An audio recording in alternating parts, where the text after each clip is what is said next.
మూసీ నది వరదల నుంచి జనాన్ని కాపాడేందుకు నిర్మించినటువంటి హైదరాబాద్ మహానగరం ఆ నది వరదలకే చిగురుటాకులా వణికిపోయింది. భీకర ప్రవాహానికి పలు ప్రాంతాల ప్రజలు ఆహాకారాలు చేస్తూ పరుగులు తీశారు. ఇల్లు వాకిళ్లు వదిలేసి పారిపోయిన వైనం. ప్రస్తుతం జరుగుతున్న నష్టానికి దర్పణం పట్టింది. ఇక మూసీకి ఈసారి ఎందుకీ పరిస్థితి? ఏం చేస్తే ఇలాంటివి నుంచి బయటపడతాం? మూసీ పరిస్థితికి స్థానిక పరిస్థితులు ఎంతవరకు కారణం? వరదలను విపక్షాలు క్యాచ్ చేసుకునే ప్రయత్నంలో ఉన్నాయా? Watch on ABN spotlight.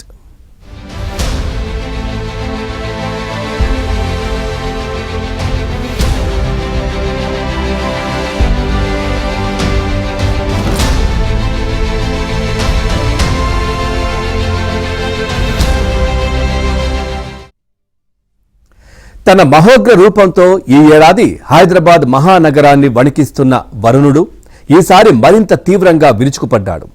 Musi ఉగ్రరూపం పాతబస్తీ వైపు పలు ప్రాంతాలను ముంచేసింది. నీరు ఏరు కన్నీరు అన్న చందంగా తయారు చేశారు.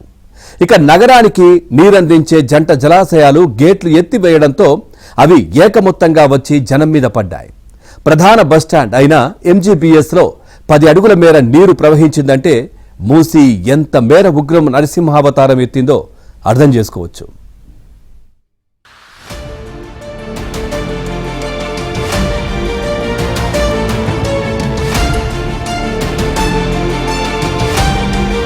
క్లౌడ్ బర్స్ట్ తో భాగ్యనగరం అతలాకుతలమవుతోంది. రోజు సాయంత్రానికి ఆకాశానికి చిల్లు పడుతోంది.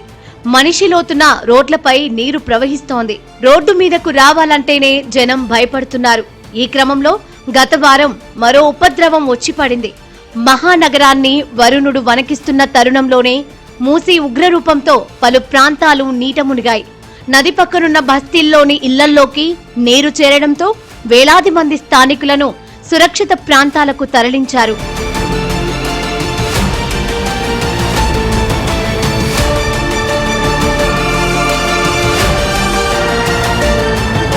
మూసీకి వరదొచ్చింది. ఆ వరద కట్టలు తెంచుకుంది. గంధంగూడ నుంచి నాగోలు దాకా గట్టున ఆ సమీపంలో ఉన్న వేల సంఖ్యల్లో ఇళ్లను వరద ముంచెత్తింది. ఆ వరద తీవ్రతకు తీరానికి ఆనుకొని ఉన్న ఇళ్లల్లోని జనానికి తేరుకునే సమయమే లేకపోయింది. చేతికందిన వస్తువులతో పిల్లలనెత్తుకొని కట్టుబట్టలతో జనం ఇళ్లల్లోంచి రోడ్ల మీదకొచ్చి ప్రాణాలు కాపాడుకున్నారు. లంగర్ హౌస్ వద్ద బాపుఘాట్ వంతెనను తాకుతున్నట్లుగా ప్రవహిస్తూ భయపెట్టిన మూసీ చాదర్ఘాట్లోని కాజ్వే బ్రిడ్జిపై నుంచి 6 అడుగుల ఎత్తులో, ముసరాంబాగ్ వంతెనపై నుంచి 10 అడుగుల ఎత్తులో పోటెత్తింది. గత కొన్ని దశాబ్దాల్లో కనీవిని ఎరగని రీతిలో మూసీ ప్రవహించింది.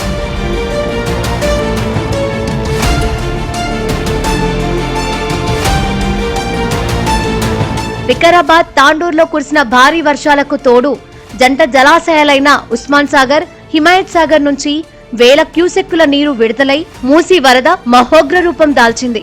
ఒక రకంగా 1908 నాటి ప్రళయాన్ని గుర్తుకు తెచ్చింది.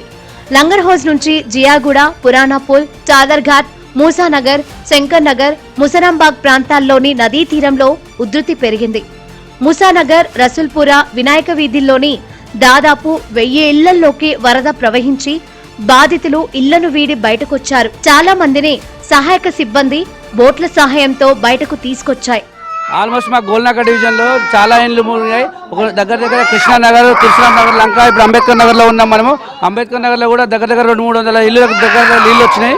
ఎందుకంటే ప్రభుత్వం ముందస్తుగా మాకు ఇక్కడ అప్డేట్ ఇవ్వకపోవడం వల్ల, ప్రజలకు తెలుపకపోవడం వల్ల అధికారులు కూడా ముందస్తుగా సమాచారం ఇస్తే అందరూ కూడా అలర్ట్ అయ్యేవాళ్ళు. సమాచారం లేకుండానే నీళ్లు గేట్లు ఎత్తడం వల్ల ఈ సమస్యలు తలెత్తాయి. అందుకే ప్రజలందరూ కూడా చాలా ఇబ్బందులకు గురవుతున్నారు. స్థానికంగా అధికారులు ముందే అప్రమత్తం చేసి ఉంటే ఇళ్లలోని అవసరమైన వస్తువులనైనా తీసుకొని బయటకొచ్చే అవకాశం ఉండేదని, ఇప్పుడు సర్వం కోల్పోయి కట్టుబట్టలతో మిగిలామని బాధితులు కన్నీళ్లు పెట్టుకున్నారు. చాదర్ఘాట్, ముసరాంబాగ్ వంతెనలపై రాకపోకలు నిలిచిపోయాయి. గౌరెల్లి, పురాణపూల్ బ్రిడ్జిపై రాకపోకలు స్తంభించిపోయాయి.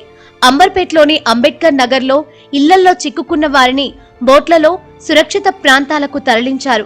లంగర్ హౌస్, బాపుఘాట్లో గాంధీ సమాధి ప్రాంతాన్ని వరద ముంచెత్తింది. లంగర్ హౌస్, కార్వాన్ సహా మూసీ పరివాహక ప్రాంతాల్లోని ప్రజలను పునరావాస కేంద్రాలకు తరలించారు.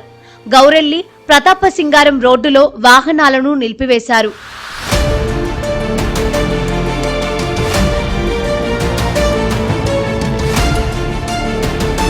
నది ఉగ్రరూపం దాల్చిన నేపథ్యంలో జీహెచ్ఎంసీ అప్రమత్తమైంది. కమిషనర్ ఆర్వి కర్ణన్ ఆదేశాలతో జోనల్ డిప్యూటీ కమిషనర్లు, ఇతర అధికారులు రంగంలోకి దిగారు.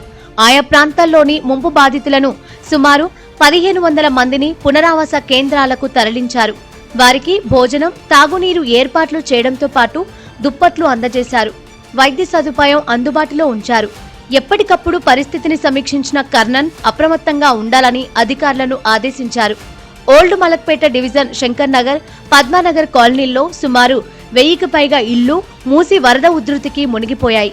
ఒక్కసారిగా ఇళ్లలోకి వరద రావడంతో 20 నిమిషాల్లోనే ఇళ్లు మునిగిపోయాయని, సామాన్లన్నీ వదిలేసి ప్రాణభయంతో బయటకు పరుగులు తీశామని, రాత్రంతా నిద్ర లేకుండా గడిపామని స్థానికులు ఆవేదనగా చెప్పారు. మలక్పేట్ నియోజకవర్గం పరిధిలో 10 కాలనీలు, అంబర్పేట్లో 2 కాలనీలు నీట మునిగాయి.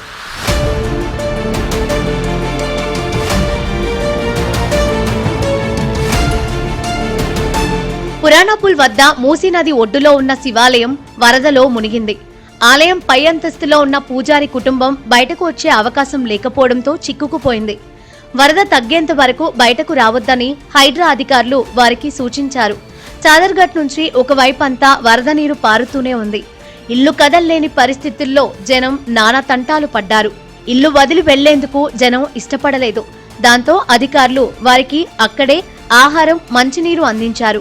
దాదాపుగా ఇట్లాంటి వరదలు నేను దాదాపు నా వయసు ఇప్పుడు 60 సంవత్సరాలు, దాదాపు 40 ఏళ్ల క్రితం కూడా ఇట్లాంటి వరదలు రాలేదు.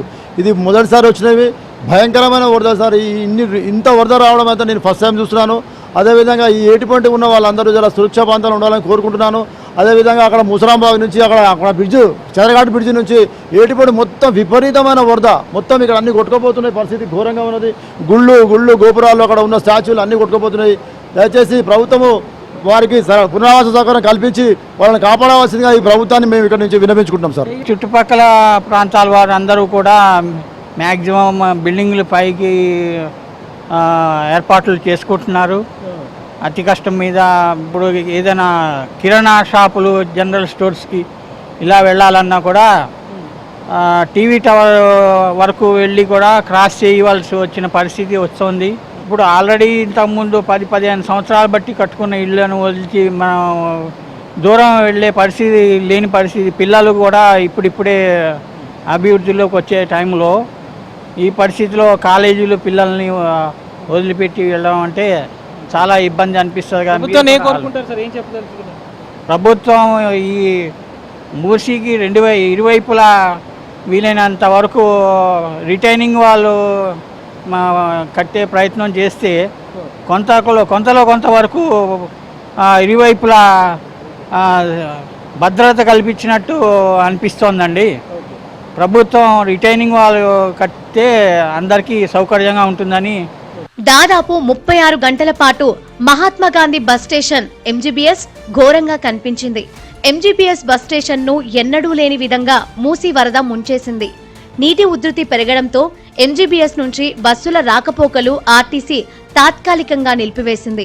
బస్ స్టేషన్లోని ప్రయాణికులను తాళ్ల సాయంతో బయటకు తీసుకొచ్చారు. ఎంజీబీఎస్ లో ప్లాట్ఫామ్ 29 నుంచి 42 వరకు మూసీ వరదలో మునిగిపోయాయి. ఎంజీబీఎస్ నుంచి రాకపోకలు సాగించే 2500కు పైగా సర్వీసులు మళ్లించాల్సి వచ్చింది. వేరువేరు ప్రాంతాల్లో బస్సులను ఆపేసి ఎక్కడికక్కడ వెనక్కి తిప్పారు. ఎంజీబీఎస్ నీటిని తొలగించి బాగు చేసే ప్రక్రియకు హైడ్రా ప్రత్యేక ప్రాధాన్యం ఇచ్చింది. హైడ్రా చీఫ్ రంగనాథ్ స్వయంగా రంగంలోకి దిగారు. రిటర్నింగ్ వాళ్ళు దాటి ఓవర్ఫ్లో అవుతూ వాటర్ రావటం, కొంత మన ఎంజీబీఎస్లో దాదాపు ఒక మోకాలు లోతు వాటర్ కూడా రావటం చూసాం మనం. ఎంజీబీఎస్ కూడా క్లియర్గా అది రివర్ బెడ్లోనే ఉన్నది మనకి స్పష్టంగా మనకి అర్థమవుతూ, అది చాలా క్లియర్గా, అంటే వాటర్ అక్కడ ఎక్కడైతే ఇప్పుడు మీరు ఫ్లడ్ అయ్యిందో అదంతా క్లియర్గా మూసీ రివర్ కోర్స్ అనేది మనకు అర్థం కావాలన్నమాట. సో ఈ ఫ్లడ్డింగ్ అయింది. ఇప్పుడు అందుకోసం మేము ఇప్పుడు దీన్ని మ్యాప్ చేస్తున్నాము. ఈ వీడియోస్, డ్రోన్ షాట్స్ అన్నీ కూడా తీసుకుంటాం. సో మనకి మూసీ రివర్ కోర్స్ అనేది చాలా స్పష్టంగా డిఫైన్ చేయడానికి ఈ బహుశా ఈ ఫ్లడ్డింగ్ కూడా ఉపయోగపడుతుందని అనుకుంటున్నాం. అండ్ దీనికి ఆల్రెడీ చాలామంది ఇల్లులు కంపెన్సేషన్ ఇచ్చిన వాళ్ళు ఉన్నారు, కొన్ని తీసివేసినవి ఉన్నాయి, అంటే ఎంక్రోచ్మెంట్స్ అని తీశారు. కొంతమంది ఇంకా కంపెన్సేషన్ రాలేదని, లేకపోతే వాళ్ళు ఇంకా వాళ్ళకి ఆల్టర్నేటివ్గా కావాలని ఇక్కడ ఉన్నారు. ఐ థింక్ దీనికి long term solution is Musi river project అనేది ఇక్కడ చాలా స్పష్టంగా అర్థమవుతుంది. మూసీ వరదపై సీఎం రేవంత్ ఎప్పటికప్పుడు సమీక్షించారు. ఆయన ఆదేశాల మేరకు లోతట్టు ప్రాంతాల్లో తగిన జాగ్రత్తలు తీసుకొని అవసరమైన చోట పునరావాస శిబిరాలు ఏర్పాటు చేశారు. పోలీస్, ట్రాఫిక్, హైడ్రా, జీహెచ్ఎంసీ, విద్యుత్ విభాగాలన్నీ సమన్వయంగా పనిచేశాయని అధికారులు ప్రకటించారు.